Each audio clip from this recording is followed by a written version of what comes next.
what can I see? I can see a world full of conversation with mobile phones everywhere. You wonder how people manage without them. I find them handy because they are, like in emergencies and things. The technological boom and progress is scary, and the youngsters just have taken to it. I remember when I first computer I saw, I worked for a company that was very keen on computers, and I had to go on a training course with a lot of the young other secretaries in the office. And the thing was, with a girl from IBM, I think it was, came to chap from Glasgow to teach us. And we're all sitting in this room, and this lassie obviously assumed that people knew what computers were and had worked them. And 99.9% of that class had, because they'd all had them at school. I didn't even know what it was, what it looked like. And the moment passed when I could stand up and say, look, I don't know what this thing is. So I was struggling from then on.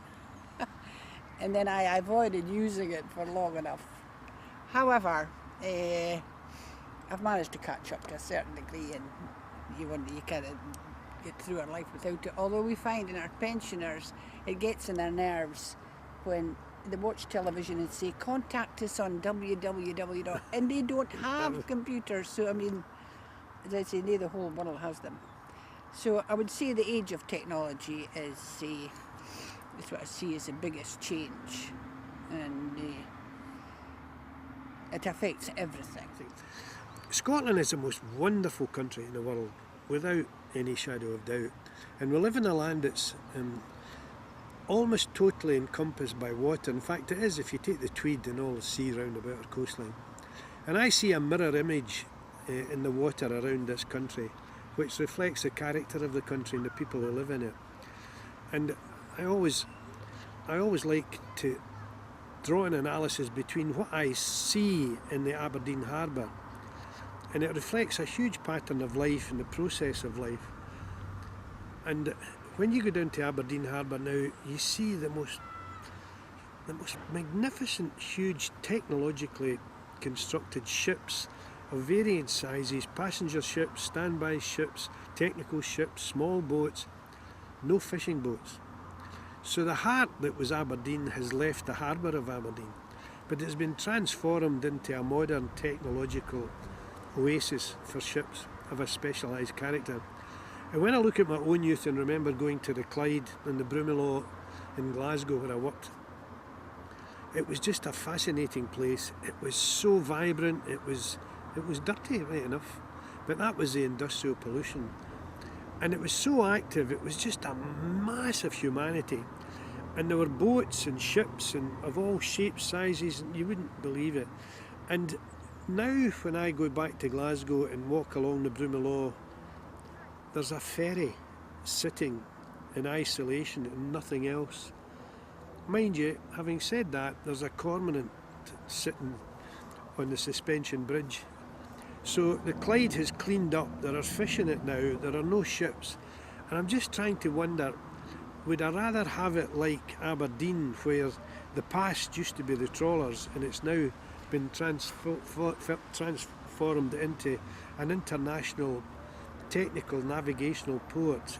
Or is it better to go back to the Clyde and see the Industrial Revolution away, cleanliness, clean air, modern buildings and seabirds in the Clyde once more with fish in the water? I just wish I'd seen the city moving a bit quicker and more into the modern age, because we go to other cities and they're all managing it. Especially, even go to Dundee, which used to be like a black hole. Dundee's a classic. It is a treat to go to Dundee. Dundee's a classic case of getting from nowhere to the almost top of the heap. Dundee is such an attractive city now. It really does upset me. One of the most appalling features of progress, inverted commas, in Aberdeen. Maureen and I spent a lot of our time in Hazelhead Park, and I used to think Glasgow's blessed with a lot of parks, but Hazelhead Park is a wonderful place. Yeah. It's an oxygen for Aberdeen and all the people who come here. Heart and lungs, as George Hosey was saying, the heart and Yeah, lungs. of Heart and Aberdeen. Lungs of Aberdeen. Well, and what did they they've gone do? ahead with a recycling They're plant going to put there. a recycling plant in Hazelhead environment. And I thought, who are Yeah. these idiots that are I running thought you had your Aberdeen? turn. Sorry, dear. I'm willing to give space. Here's me backing Aberdeen up. And you want to cut me short that's what on I was that? doing. Oh, Yeah, sorry. I never interrupted you about Glasgow, did I? You're always polite. There you are. Um, I told you it's a Well, contrast they're between... saying about Hazelhead is in effect. They've shut down the restaurant and they're not looking after the gardens. And I mean, they've that fabulous monument for the Piper Alpha, and it's looking pretty seedy now. It's a disgrace.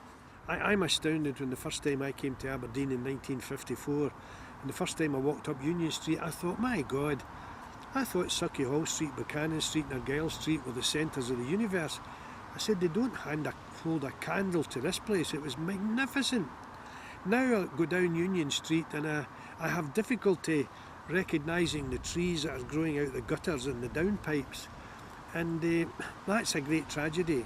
And I think Aberdeen has taken a step backward in certain respects. It's very, very, very, very upsetting to me. It has the potential to be not the Athens of the North, but an icon of the North. Well, had these things many years ago, what happened to it? Because if they reckon Aberdeen is one of the wealthiest cities in Britain, and all this money coming flying in from the finance sector and the oil sector. A lot. I believe, Maureen, We're looking pretty seedy. I think there's a part reason for that, because I do believe, although I'm not into the business of knowing exactly what happens, but there is a huge amount of the revenues generated at local authority level that automatically goes to Westminster. Yes, but wasn't it ever thus? Well, sorry, that's our case, isn't it? Why should it go down there when the generation of wealth is deliberately focused in the southeast of England, and a great structural development in the northeast of Scotland with the potential it's got is having to cut corners? To me, that is a sin, and it should be corrected very quickly.